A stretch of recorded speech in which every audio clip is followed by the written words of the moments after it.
Okay. Well, it is just a pleasure to have Rod Hagan with us today for the third episode of KAPOW in Action. This is a special show that we bring to you to showcase people that are very prominent in the community that do some amazing things and that are standing out and doing their very best and doing some positive, life-changing things. Therese, do you still hear any noise? No, it's all right. 'Cause I'm hearing an echo. Are you signed into YouTube No, I on think another I'm okay. window? I think I'm good. Okay, so Rod Hagan, he is a very special person. The power of his spirit and endeavor makes him very special. He is true-hearted, he's authentic, he is a man of strong convictions and a man with many layers. He's just bursting with wisdom and knowledge. And when I was talking with him the other day, I found myself, hanging on to every word he was saying and writing everything down because he is just full of sayings and idioms that you can take away and put in your pocket for another day that you really need it. So Rod Hagan is the owner operator of McHague Inc., a company that owns 4 McDonald's restaurants. He started as a crew member and worked his way up to supervisor and then eventually owner operator. He was formally accepted into the next generation owner operator program in 2009 and went to business school where he graduated on the dean's list. He is the restaurant that he owns and operates was recognized as one of the stores in the top 1% of sales for McDonald's USA that year. He's a family man, he's a businessman, he's an entrepreneur, he's a leader, and he is the proud father and of to 3 kids. And he's has a husband. He has a beautiful wife as well. So welcome, Rod. We are so happy to have you. Thank you so much, everybody. Welcome, and thank you for joining us on this live stream on YouTube. This is my first time on YouTube, and I just want to take a moment to thank Tanya and Therese for putting together these videos and these opportunities for all the kids, volunteers, and parents involved with KAPOW. It's a great honor, and I just want to say thank you to both of you and to John and everybody involved with KAPOW. You guys do an outstanding job, and I'm proud to be part of this program. Well, thank you. And we want to recognize you for being a KAPOW volunteer for the last 10 years, serving in Broward County. You started as a volunteer mentor with West Pine Middle, and then you have now been with Larkdale Elementary in Lauderhill for the last 8 years. So we want to dive right in. And start, there's no place to start like the beginning. So when you were in elementary school around 7 years old, 9 years old, this is a story of how you grew to become so triumphant. You had, tragedy to triumph. It's kind of what we're calling this particular episode. And you had a great deal of sadness at that elementary age, probably 3rd, 4th grade, one of which was your sister's health scare. Talk about the impact that you had back at that time that had on you at that tender age and how that affected the trajectory of your life.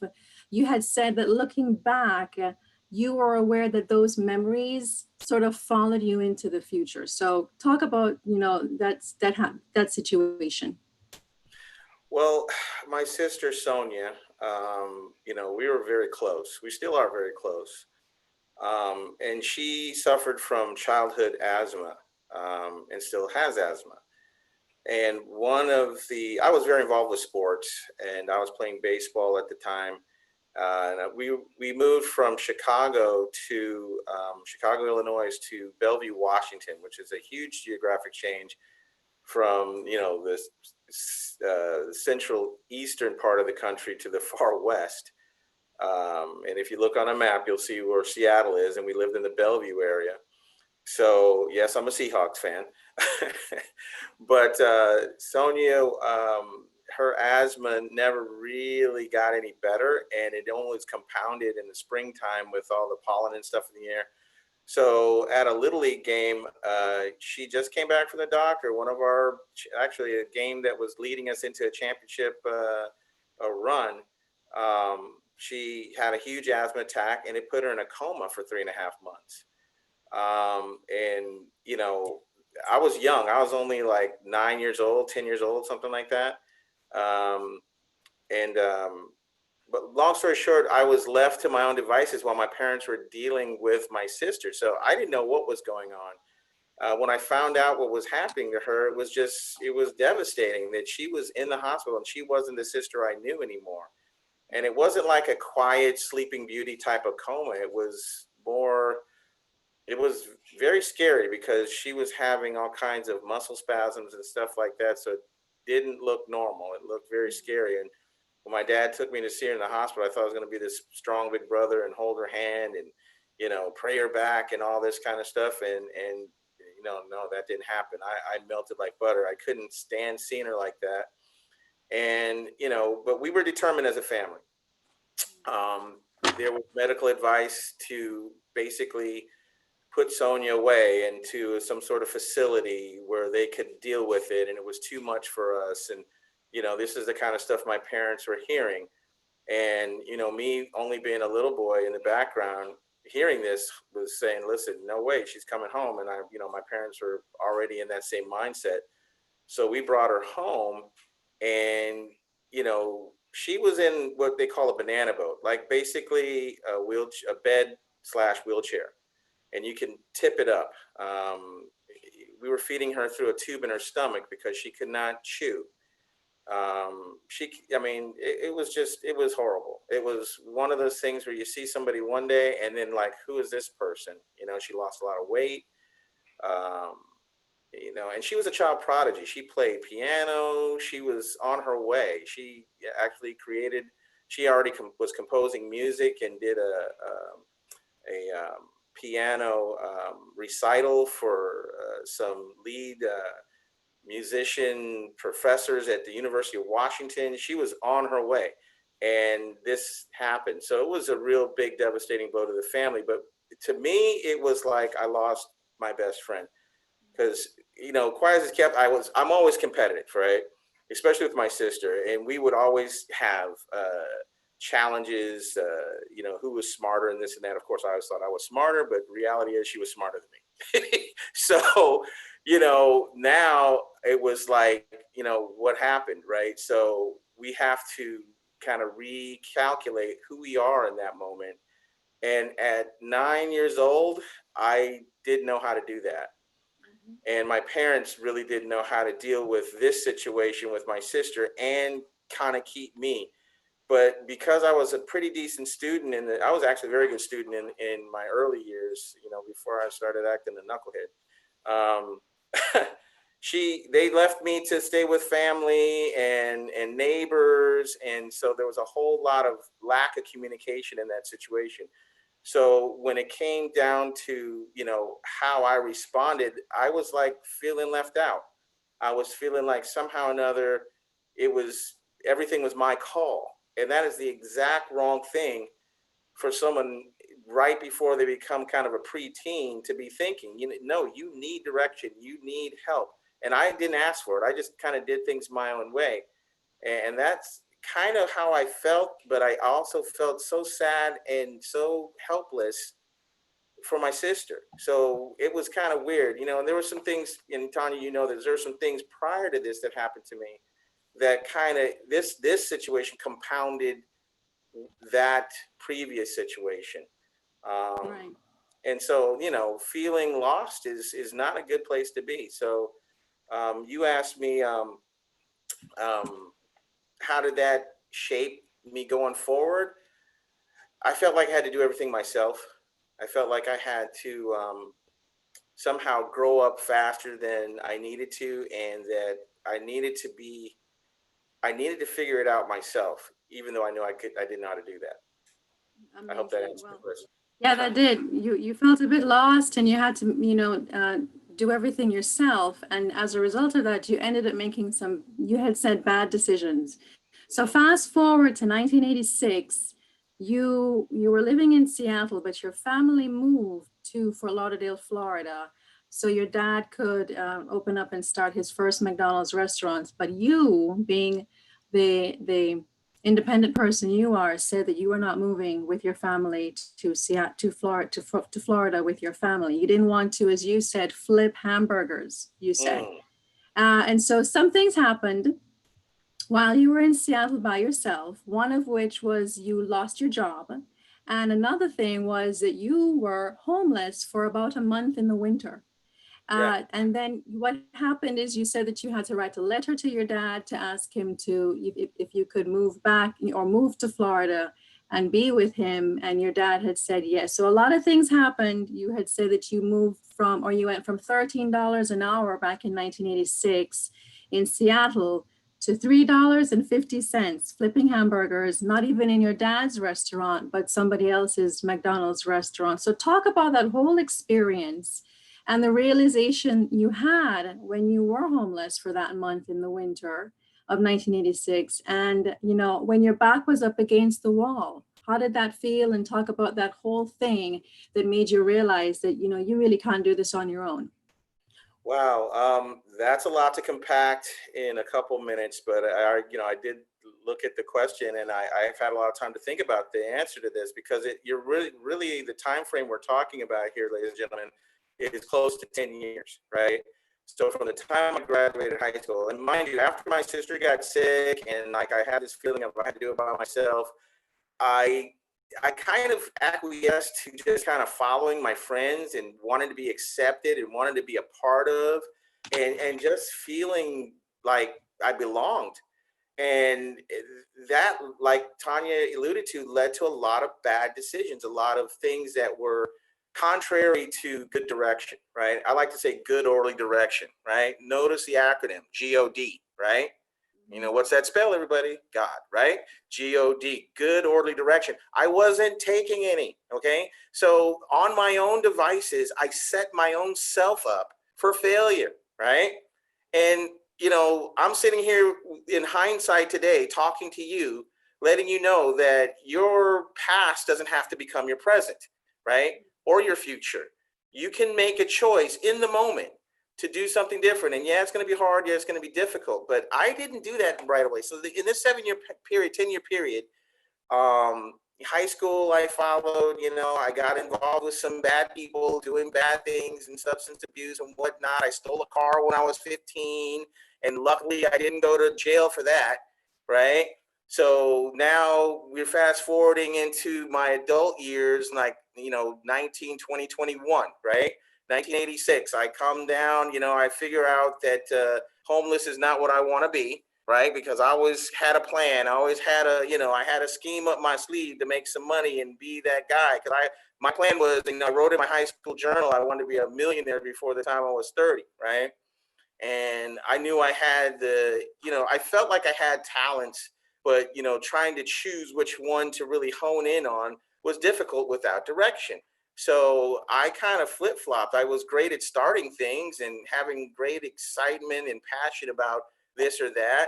And I would never finish, right? Never take it to fruition, never have the wherewithal, tenacity to get through all the trials that those aspirations brought me to, right? So when trouble came, the feeling of neglect and letdown came back, and I just quit, right? Yeah. So that was kind of the pattern for a long time. So here I am with my back up against the wall, 1986. You know, trusting people's hard. And when people do something wrong and you trust them with your money and they do something alternative with your money and leave you in a situation that's that bad, right? And that's what happened. I trusted one of my friends with my rent.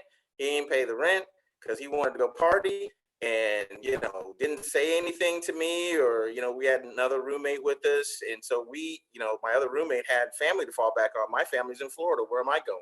You know, so I spent that whole month going from garage to park to people's cars. It was horrible in the middle of winter in Washington State. So, I kind of bounced back a little bit from that. And, you know, this cycle of repeating came up, you know, and it wasn't 2 years after that homeless period where I find myself in almost a similar situation where I'm facing eviction, and I'm like, I'm not being homeless again, right? So that's what motivated me to write my dad. It was like being defeated, right? What am I going to do? Surrender, right? So I know mom and dad are in Florida and they're running a McDonald's, and you know what? Maybe I should flip hamburgers, right? So I wrote a letter. My dad wrote me back, say, well, listen, you're going to come here, you're going to do things our way. And I'm like, okay, that's not a problem. And not having practice following a lot of direction from any adult was difficult in the beginning, but I made a good beginning again here in Florida. Like Tanya said, I didn't work. I worked for this company called Waterfront Construction in my early 20s. I was 19, 20 years old. I worked for them for about 3 years, and I was making 13 something an hour. And back then, you can tell me anything, right? I had a nice car. I had money. So it was like, I was arrogant. And once that went away, I realized that, I kind of wanted to be my own boss, but I didn't know how to be that. I didn't know how to start a business. I had no skill sets for that. So that was another piece to this part of my story that led me to say, you know what, maybe I should try this thing with my dad, right? If he'll have me, right? And I was real humble in the letter. It wasn't like I said, you need me. No, it was like, please let me come, right? Like the prodigal son trying to return home. And he accepted me back. And, my dad was not a soft man ever. He was kind of that dad that, when I was little, he was my little league coach. He was my pony all-star. I played baseball. He was my pony all-star coach, and he was harder on me than anybody. So we had kind of I had this, I love you, but I can't stand you relationship going on with my dad.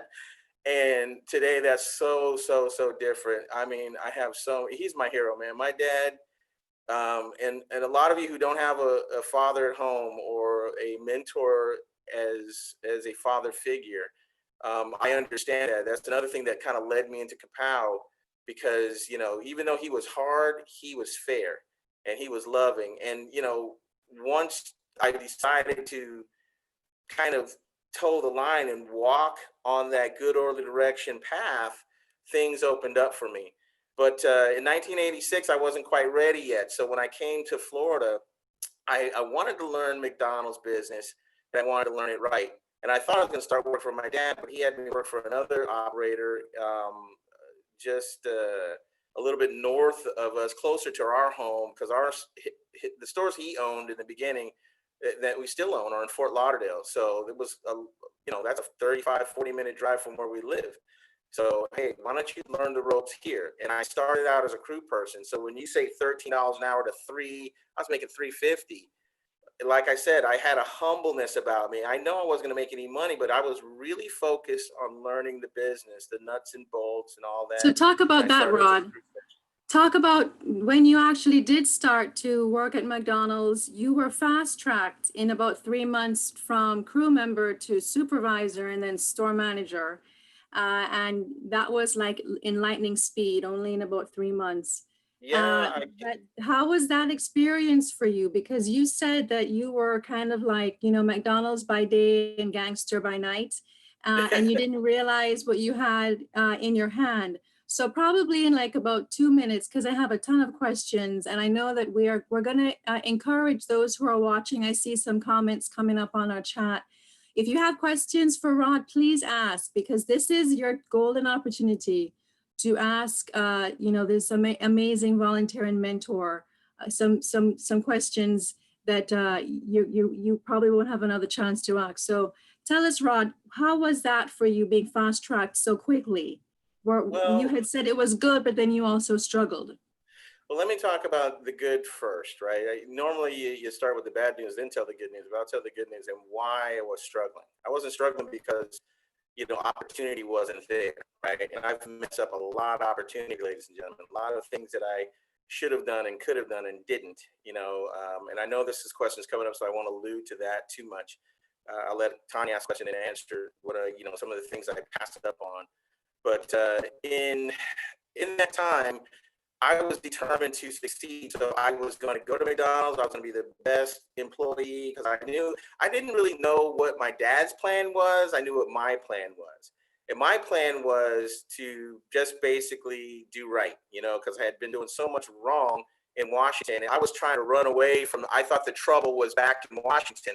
And I realized that I was bringing trouble with me because I was it, So that lack of personal management never really came into a conscious type of plan to understand what was I doing wrong with my life.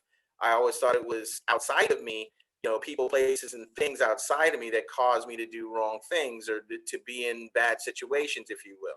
So working hard at McDonald's, learning the ropes. Mr. McMillan, the owner operator I was working for, was very amenable to my situation. He and my dad were good friends. He knew what my dad's goals were, and he was kind of took me under his wing and hooked me up with one of his managers in the restaurant that had a very good floor management skill set. And he taught me basically all the ropes. And we hung out. I did what I had to do in the stores. And so I started out just learning basic, the 10-to-1 meat, hamburgers, cheeseburgers, Big Macs. And then I did a quarter pounder grill. Then I moved forward to the front counter. So I learned all these things very rapidly. I didn't know I was being fast tracked. I just was ready to learn. So anything that I could absorb, they let me absorb it. And I came down in October. So October, November, December, I spent those 3 months in Mr. McMillan's store. And it's right on Sampa Road. It's still there. He doesn't own it anymore, but he, bought a bunch of restaurants in Mississippi. But that's where I kind of cut my McDonald's teeth, so to speak. And long story short, he told my dad, "Listen, Rod's ready." And I'm like, "What?" So, basically my dad said, "Come to work for me and I'm going to make you store manager." So I literally went from a crew person, knowing all the positions in the store. And I knew maintenance, I knew delivery, I knew grill, I knew drive-through, I knew front counter, I knew all those starting positions, if you will. But I knew nothing about management. And so my dad figured because I knew operations and how to do things by the book, so to speak, I could be a store manager. But what I didn't know was team building, was, good time management, was, financial planning and the things that you need to be a good leader, a good manager. I didn't have those skill sets honed at all. Those were real dull, real rough, or non-existent. So I struggled greatly in my dad's first and only restaurant, learning how to, first of all, be a good boss, right? And then trying to understand that I didn't know everything. I wasn't all that in a bag of chips, that I could learn from the people who were supposedly my employees. And, I already had 2 strikes against me. Number one, I was an outsider. Number two, I was a boss's son. So nobody really wanted to listen to me because they thought I was spoiled anyway. They had no idea what my background was. So I struggled for those first, from 19, that was the end of 86. End of 89. I came down 3 years after my dad came down. End of 89 going into 90. And like most of 90, 91, I was the GM at this one restaurant. Then my dad got offered another restaurant, right? And he didn't have anybody that was what they call HU, that stands for Hamburger University certified, right? That's the business school that all McDonald's operators and all McDonald's store managers have to go through to become basically business immersed, to understand the business of hamburgers. They call it hamburgerology, right? So kind of a corny name, but there's money in there, right? So there's a science behind selling multiple burgers and fries, just like, right now we started the industry standard for franchising. So you talk to anybody in franchising, Pizza Hut, Chick-fil-A, I don't care what you pick, they'll say McDonald's is the prototype. How to do this, how to learn the business. Everything's measured and weighed so that profitability is possible. So I didn't know those things. So I had to go to HU and learn a little bit. And that first immersion at HU was an eye opener. I met people from all over the world, literally, because McDonald's is a global company, and found out that I had a lot to learn. But I still came back arrogant and tried to force people to do my plan. So that was where I struggled. So talk about, you still had struggles, even though you went to Hamburger University. So in 1998, you had mentioned that you dealt with substance abuse and you ended up in jail for 4 months. So talk about the two major turning points you had, one of where your mom came to visit you for the first time, and the second was your alleged sentence, which was about 3 to 5 years. How were those two turning points in your life where you said, you know what, I just can't do this anymore in my own flesh? And then you had not, when they let you out at 2 o'clock in the morning, I think you said on a Wednesday, you had not a 1 mile walk to get to your house, but a 15-mile walk to get to your house. And you had some time to really think. So talk about that whole process and those turning points in your life where you said, you know what, I'm going to turn a new chapter over and do this right. Well, yeah, first let me say this to the audience. Like, I'm not proud of those moments and not proud of that history at all, right? In fact, my hands are shaking a little bit having to answer this question because it's not one of these questions I'm proud of. I mean, in hindsight, I'm like, who the heck was that guy, right? Why did he turn this way? And the answers are very layered. But the reality was I wasn't happy in myself. So I would turn like Tanya alluded to, McDonald's, guy by day, I won't say superstar. In my own brain, I thought I was that. And at night, now let's party, let's work hard and party hard.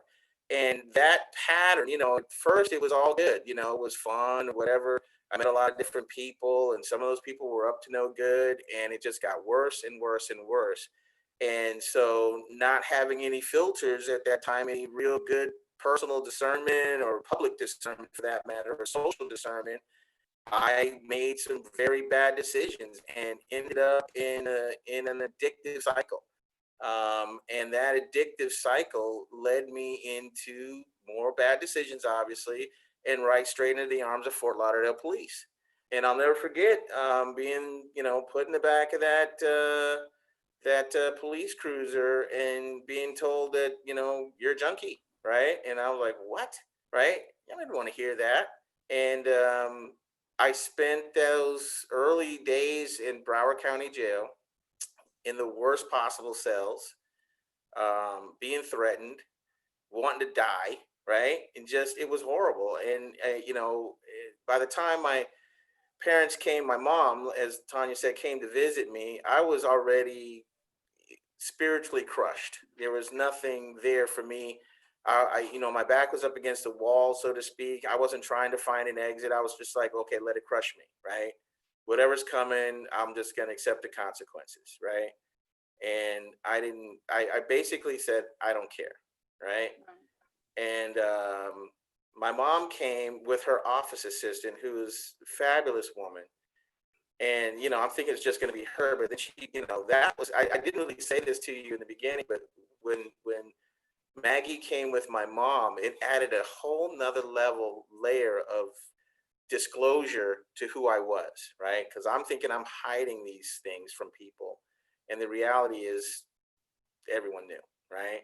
Yeah. And now that I knew everyone knew, it was even harder. So seeing my mom, and ladies and gentlemen, and we go to great lengths to love people in spite of themselves. And my parents did that in spades, right?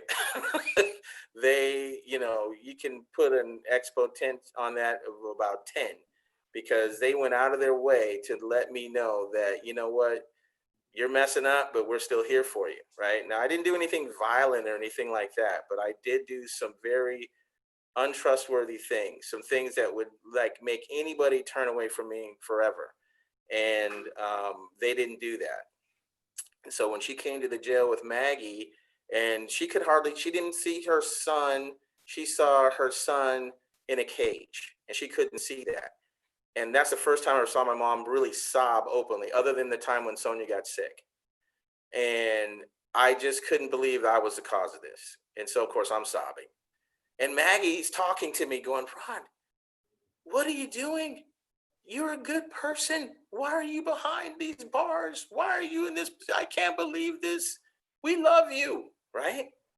And those words were so powerful to me at that moment that I walked, because you only have like maybe 5 minutes to visit, right? And I walked away. I'm in an orange jumpsuit, all shackled up and whatnot. It was just, God, walking out of that visitation room and going back to the cell, I made a determination that I was going to stop being a fool, stop being a boy. I was going to man up no matter what, right? I'm a boy in a man's body. What am I doing? I'm doing ridiculous things. This isn't hard. This isn't gangster. This is stupid, you know? So I started reading spiritual material. I started, really diving in the Bible. I'm from a Christian home, but I never accepted Christ in my life. I never did anything that would determine good, orderly direction in my life. So and I hate to say I made a jailhouse prayer, but I did. Right? I made a jailhouse prayer and I asked God to just kind of open my mind and open my heart to be guided. And and if I never get out of here, I'm not going to be a knucklehead anymore. I'm going to try to do it your way, Lord. I'm going to do my best. And that's what I did. So that's. It seems like, go ahead. It seems Well, like your whole experience allowed you to come to a realization of self-acceptance, self-love, self-worth, but that took a lot of hard work. That took a process within itself for you to make that determination. But you did. You were strong enough when when your mom came to visit you. You were strong enough to say, you know what, you're gonna stop being a boy, like you say, and man up. And you did. Well, you said it was really, I surrendered at that point. That was one of the points of surrender I had, that I didn't have all the answers. I couldn't, scheme or plan my way out of this. The covers were off. The emperor has no clothes, so to speak, right? So I had to, I had to do the right thing. There was no other way. And I didn't know how to do it. I didn't know how to do it the right way. So I was ready to be directed. I was ready. And initially listen, I'm going to tell you how good God is for me, right? I was in this jail and there was a man there from my church who was the brother of the pastor. I forgot actually that he worked for BSO by day, right? He, on the weekends, he's Ronnie, and he was, ministry leader and, choir director and all that. Like I said, I had this dual personality thing going on. So by day, you would never know I was doing some of the stuff I was doing when the sun went down, because I would go to church and, I had a nice young lady in my life and I was, doing all these things. But, when the sun went down, the devil came out. And now all that's exposed. Ronnie helped me out and gave me encouragement. After I got out of jail, my parents weren't having me move. I don't have any place to go. So I went into a program that would help you pretty much rebuild your life. And I just kind of followed. Yeah, I followed That's these awesome. directions. We have a question from Lisa Perez. Lisa's questions is, if there's one thing you could tell our students about how to avoid falling into negative environments, what would it be? So in about 20 seconds, if you had one thing you could tell our students. I don't even need 20 a couple seconds. Students listening. First of all, you guys know when you're around bad company. Your friends will say, "Hey, don't be a wuss, don't be a punk," right? And they'll draw you into some things. So first and foremost, have some discernment about people. Stay away from bad people. The people that you're calling nerds and the people you think are square are the people who are going to be successful later on. Find out what they're doing. Find out what leaders in your schools are doing. How are they selfless, not selfish, right? Selfless means I do things for others and I don't even look for benefit. Selfish means I do everything for me and I don't care about you, right? So first and foremost, find ways to be selfless and help others. And second, stay away from knuckleheads. Do not get involved with bad people thinking it's cool or somehow going to elevate your, likes on YouTube or Instagram or whatever social media. No, do the right thing because it's the right thing, not because you're going to get any kudos from it or anything like that. It took me a long time to figure that out. And here I am in my 50s living a life beyond my wildest dreams. And you guys are young, so I would say, do it now so you can, live a life like I'm living in your 20s versus your 50s. So, Absolutely. yeah. Yeah. Thank you so much for that question.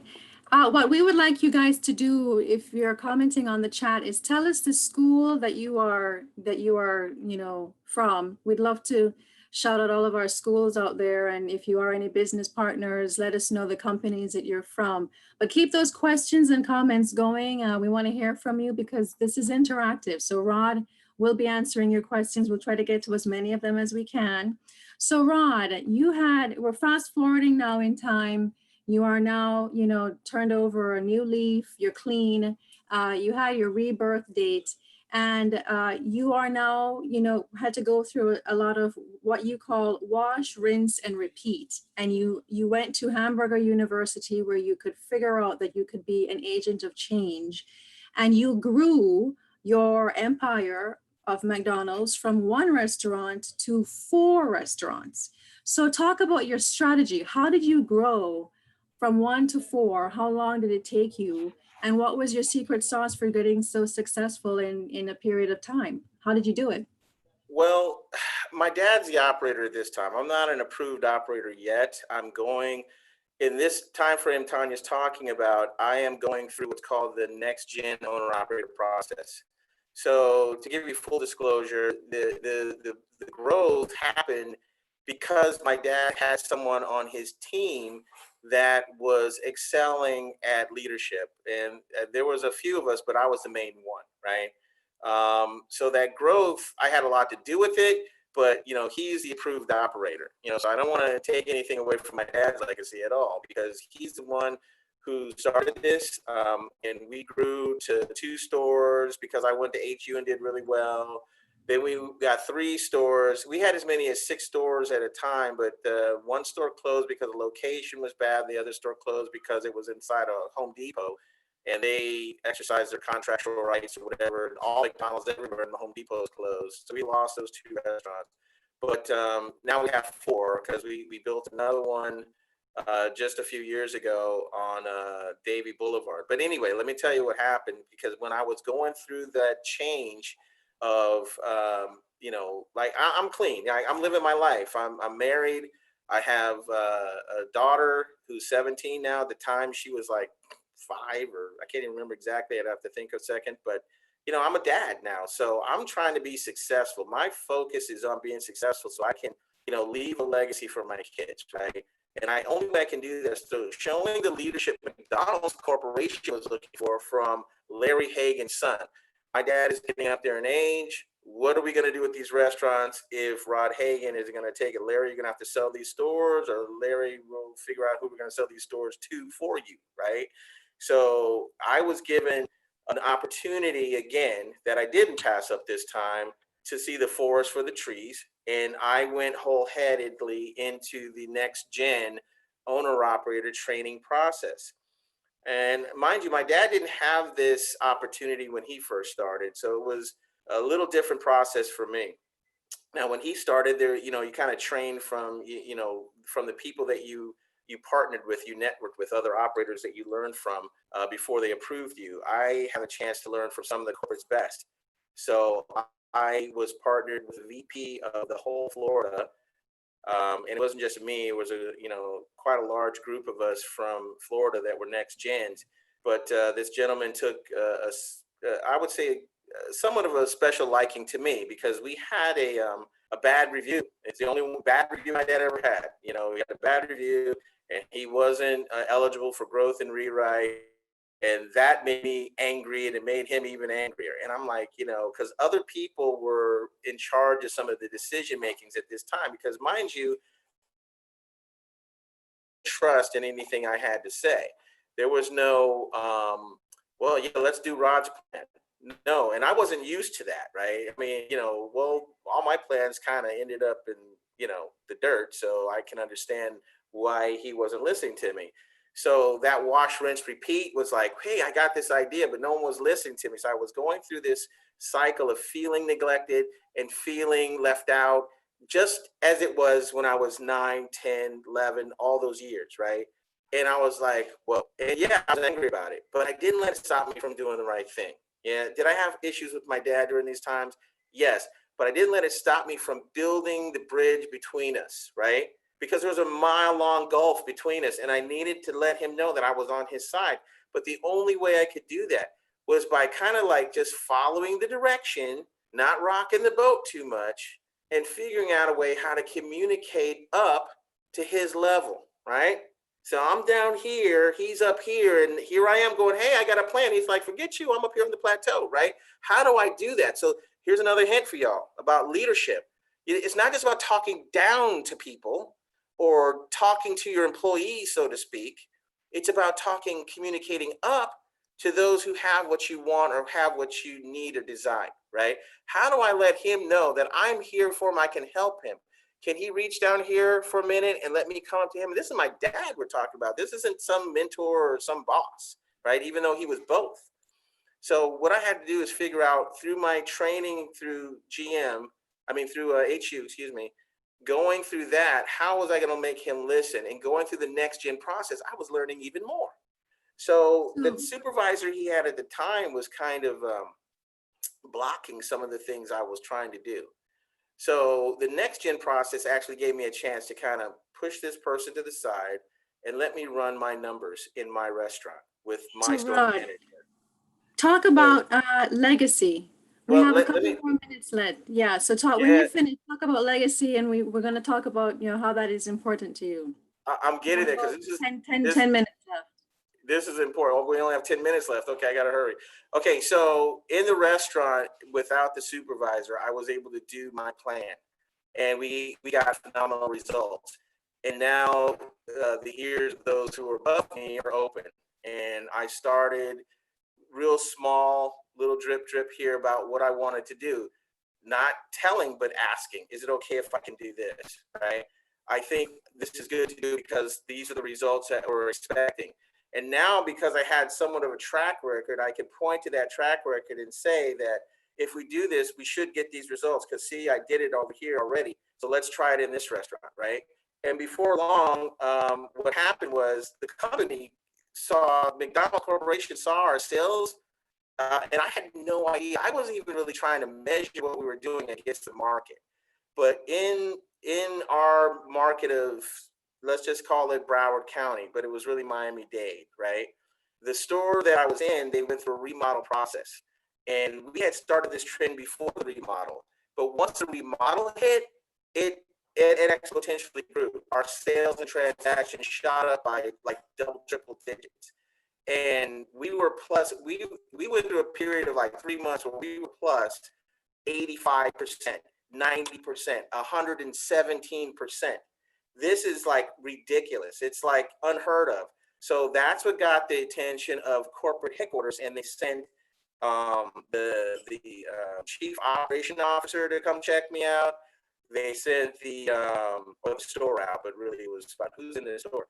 They sent him. They sent the design team from McDonald's International to come see what's this little store. And that the remodel we did was different from what they were doing. So they wanted to see, is this remodel design here? What's going on? And then the CEO of McDonald's came and visited us. And we were the only private owner operator franchisees in the East Coast that he visited that year. So I'm really proud of that fact. And the weird part is I wasn't looking for that.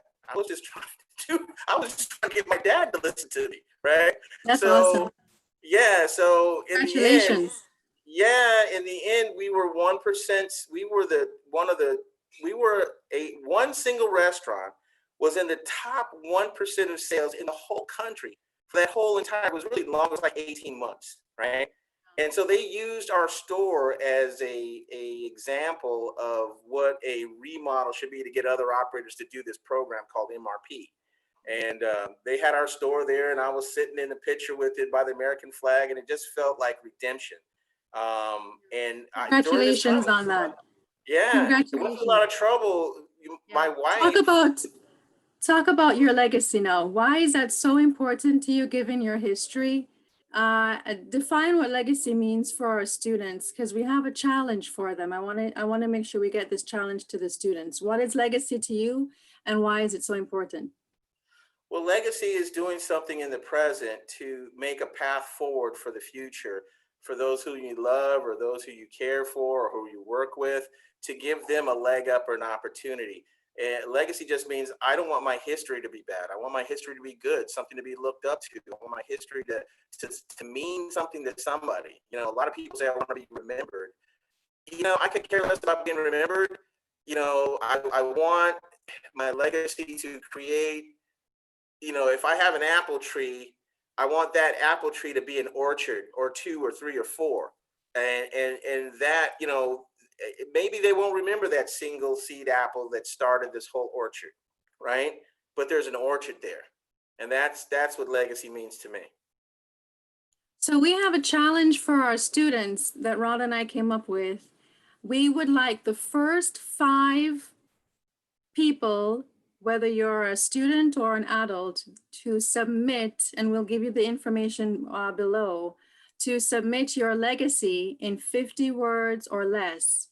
Rod has a special something for you. Rod, what do you have for our first 5 submissions of an essay, 50 words or less, and what their legacy is, which basically means what they want to be remembered as when they leave this place? What do you have for them? What special thing do you have for our viewers? Well, I will tell our viewers that as a McDonald's operator, I have a lot of different perks. And of course, the food, right? If you're a McDonald's fan, there's food. But this is mostly for the kids. So if you want to come in with your family for dinner, that would be on me. And then I have some other little kudos to put with that. So it's kind of like a VIP dinner night at McDonald's for those legacy winners that are selected. Just so that I can speak to you, hopefully on a personal level, when you come to the restaurant, and you know, give you a little bit more insight as to some things. I saw some questions pop up on the chat that I really want to get to, but I have to say this. Yeah, I have partners. Okay, I didn't do this in a bubble. I didn't do this by myself. My wife has been a huge help. She works with us now as my office manager. You know, I lean on her a lot. She would say I'm kind of like my father in a sense because I like things done a certain way.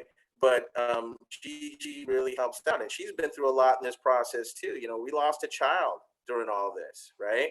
So, you know, wash, rinse, repeat. Tragedy, trials, tribulations still come. It's up to you, in this context, me, to maintain focus on good orderly direction, continue to follow direction. Some of the things I like to say, and I will tell you this is some of my KAPOW students know this. Your attitude will determine your altitude. If you have a bad attitude, you will have poor performance, low altitude. You'll crash, you'll burn, right? If you have a good attitude, it's like you're that fighter jet, keep rising and soaring. And you have to maintain it in the storm and through the hurricane, the lightning storm, and keep rising, right? Your attitude will determine your altitude. So talk about those kids, Rod, because you've been with us for 10 years, starting out at West Pine Middle, and now you've been with Larkdale Elementary in Lauderhill, Broward County for about 8 years. What's up, Larkdale? Yes, shout out to Larkdale. Have you been able to find healing in this whole process and pay it forward using the KAPOW program and those students? Why is KAPOW so important? Because I know when we talk every year, you say you want to go back to Lauderhill, you want to go back to Larkdale, you've been where those kids have been, and you have a soft, special place for those students that you've been serving for the last 10 years. So talk about why KAPOW is so special to you in Broward County.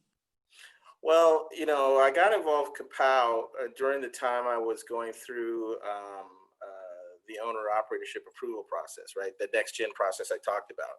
And one of the things they were talking about is how are you going to be involved? How are you going to make an impact in your community? What are you going to do? And so initially I was a friend of a gentleman who was a young man, young African-American man in city planning, a gentleman by the name of Elijah. And Elijah had a program, an entrepreneurship program, and he asked me to come speak. Well, the next year, the funding ran out for that because I thought it was amazing. The kids really challenged me, right? First of all, they made fun of how I sound, right? And it's like, my mom's an English teacher. What do you expect, right? So I didn't let that rile me. I didn't get distracted by that. The distraction of that. Things kept popping up like that, but I just kind of soldiered through it. And Elijah told me, well, the funding ran out, so the city of Lauderhill is not going to do that. Why don't you get a hold of Mr. Cosborough with KAPOW? And I'm like, what's KAPOW? Kids in the Power of Work. So I went to the orientation meeting, and I just love the program. Number one, it was simple, right? It was a simple program. Basically, you just got to show up and follow the script. But not only that, you get to pour in your experience into the program and interact with the students in a way that is unprecedented. I don't think this program is to be taken lightly by any volunteer. That you have direct contact with up to 20, 30 kids, depending on the size of the classroom, on whatever your schedule is. For me, it was like monthly by monthly, depending on my schedule, and pour into young people that wisdom that was poured into you, so they can avoid some of the pitfalls or grab some of the ladder rungs that we've grabbed. So, and then when I met the kids, first it was West Pine Middle. It was an art school. Well, it was an art class, excuse me. And there was learning disability kids in that classroom. But the amazing thing about it, what really excited me, was how the teacher included them mainstream, and how the kids in there treated those kids just like regular students. And my sister is handicapped. So that touched me. That let me know that this program is right. But I'm like, I'm outside of my market here. I'm not anywhere near my restaurants. I won't, if I'm going to talk about where I'm at, I need to be near my market. And the suggestion came to go to Larkdale. And it was like love at first sight. Yeah, when I went to that school, I met the teachers, and I got to talk about my teachers there. They, for years I was with Miss Walker and some of the teachers at there's Miss Gray there, now Miss Barricat I'm with, and bottom line is, it's been a good ride. It's been really good, and I look at those kids just like they're my own. So, well, I know that those kids love you. They can't do without you, and the teachers want you back every year, because I think you represent for those students a lot of hope.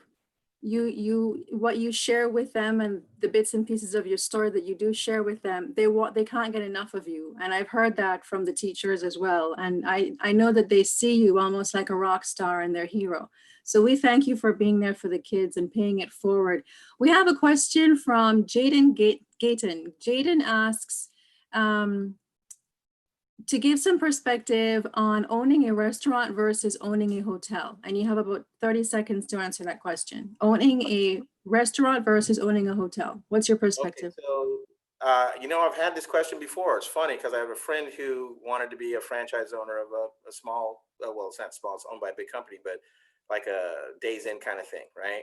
And he asked me a similar question. I said, well, listen, for the similarities are the financials, right? Yeah, you're servicing people. Hotels are a lot different than a restaurant, right? People have a little higher expectation where they lay their head, right? I'm in the quick service restaurant industry. People come in and they leave, right? My business is predicated on repeat business. What about hotels? Same thing, repeat business. So the similarities are, you want people to come back and use your hotel time and time again. That's why timeshares are so profitable, because the amenities attract people, how they're treated when they come there attract people. Same thing in the QSR restaurant. If we have a value structure, a nice building, nice people, fast drive-through, whatever, people come back. So that repeat business is number one. Number two is just learning the business of profitability. So the hotel business, where do you lose it? Where do you leak your money at? Same thing in the restaurant business. Two different types of dynamics going on there, but you got to learn the nuts and bolts of the business, and then basically how to service people at a high level, because you're in the service industry. Fantastic. Okay, I think we have probably time for one more question, which is, what is your advice you have for people out there who are at a crossroads? You had many crossroads in your life, and they're wondering what their purpose is in their life. What advice do you have for people wondering what their purpose is? How do they find their purpose? You had some time to think, especially that 15-mile walk that you made from when you were released to getting home. What advice do you have for people who are trying to find their purpose and their passion? Well, I'm glad you brought that up again, because I didn't really address that in my story. But, I was at a crossroads at that point. And in that walk, it didn't even feel like 15 miles, but I was so tired at the end of it, and I realized, dang, I just walked all the way from here to there. And it just made me, during that time on that walk, at this time in my life, I determined that I was going to stick with the winners, right? That's a pretty basic one, right? I was going to find out who the winners were in my life. I was going to have some discernment about them.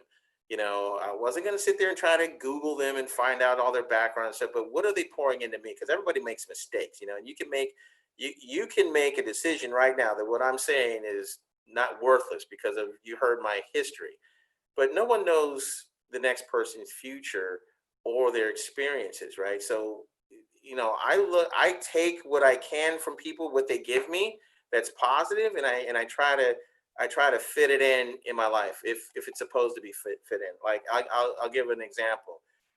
There's a gentleman in my life. He works for me. He's my director of operations, and he had a huge amount of McDonald's experience. Right, I'm his boss, right?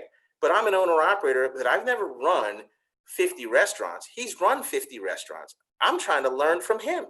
So what he shared with me was, Rod, you have to become more of a student of the business. And he's like, what are you talking about? You have to expand your knowledge beyond your restaurants to the market in general and understand what the market fluctuations are so you can be nimble and ready to move, right? And those are things at a crossroad. You got to understand who it is in your life. You have to make the right decision to stick with the winners.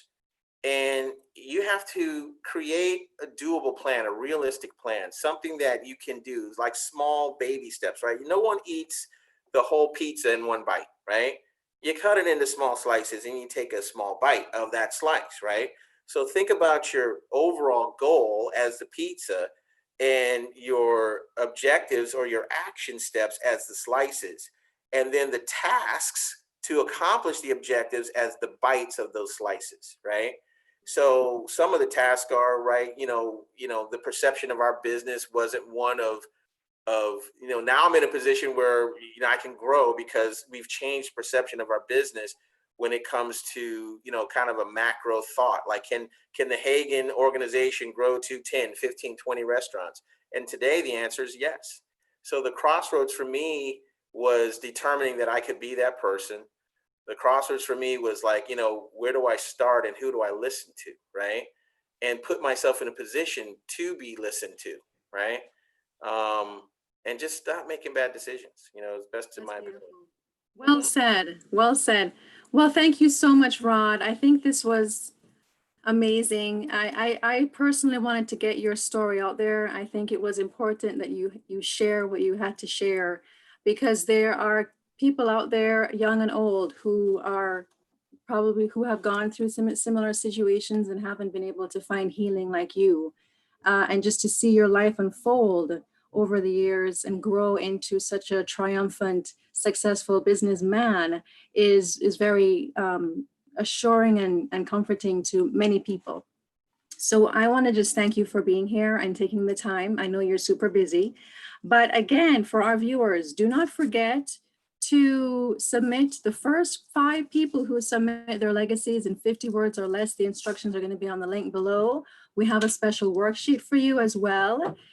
So please make sure you click on that link and get the information on how you can be a recipient and receive a VIP dinner compliments of Rod at his Lauderhill restaurant. So thank you, Rod, for that. Don't forget to like this video, comment below again, tell us how much you appreciate this video. Find us and follow us on Facebook and Twitter. And I want to just take this time to, tell you that we are going to be going into the summer. So we will be bringing you more of these episodes of KAPOW in action in the fall.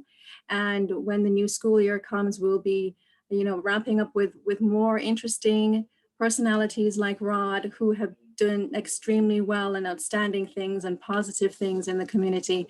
But we want to just tell you thank you for being so amazing. If you want to participate in the KAPOW program, we will have the details as well. But I want to thank our students for always being there, for showing up. Want to tell Toussaint Louverture and Pembroke Pines Charter, thank you for joining us today. I see that you are with us and you're following along.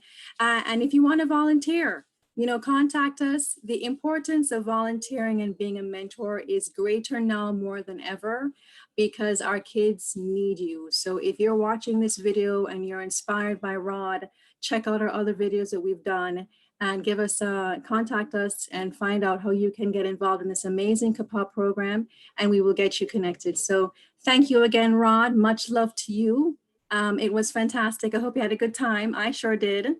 Yeah, the time went by too fast. I should tell everybody too, like, listen, don't be afraid to get involved, even if you don't think you have the skill set, right?